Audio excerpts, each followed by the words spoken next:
എനിക്ക് actually Conjuring series അത്ര ഇഷ്ടമല്ല. കാരണം അതിൽ കൂടുതലും പ്രേതം ഉണ്ടാവില്ല. കാരണം സൈക്കോളജിക്കൽ ഹൊറർ ആയിരിക്കും കൂടുതലും കാണുക. പക്ഷെ നണ്ണിൽ അങ്ങനെയല്ല.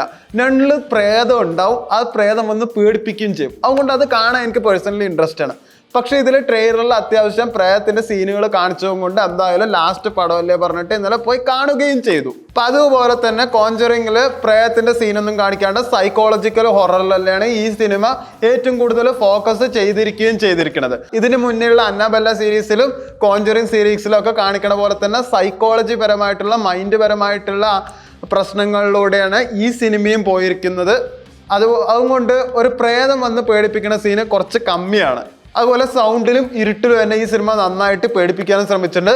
സൗണ്ടിൽ അത്യാവശ്യം തിയേറ്ററിൽ പേടിക്കുകയും ചെയ്തു. ഇപ്പൊ ഇതായിരിക്കും സംഭവിക്കുന്നത് എന്നൊരു തോന്നൽ മനസ്സിലുണ്ടായിട്ടും അതിലെ സൗണ്ട് കാരണം ശരിക്കും പറഞ്ഞാൽ നമ്മൾ പേടിക്കുക തന്നെ ചെയ്തു. അതുകൊണ്ട് മുമ്പ് കണ്ട പല സിനിമകളെയും ഒരു ഫ്രഷ് വൈബ് എന്തായാലും ഈ സിനിമയ്ക്ക് എന്തായാലും തരാൻ കഴിഞ്ഞിട്ടില്ല. എന്തൊക്കെയായാലും ഹൊറർ ഫ്രാഞ്ചൈസിയിൽ വരുന്ന കോഞ്ചറിങ് സിനിമയില് ലോകത്തിലെ ആദ്യത്തെ ദിവസം തന്നെ 100 കോടി രൂപ അടിച്ചൊരു സിനിമയാണ് ആക്ച്വലി കോഞ്ചറിങ് ലാസ്റ്റ് റൈറ്റ്സ് എന്തായാലും എല്ലാവർക്കും ഒരു സാറ്റിസ്ഫൈയിങ് സിനിമ തന്നെയായിരിക്കും. പക്ഷെ രണ്ട് പോലെ പ്യുവർ ഹൊറർ സിനിമകൾ പ്രതീക്ഷിച്ച് പോണവർക്ക് എന്തായാലും ഇതൊരു ഡിസപ്പോയിൻമെന്റ് തന്നെ ആയിരിക്കും.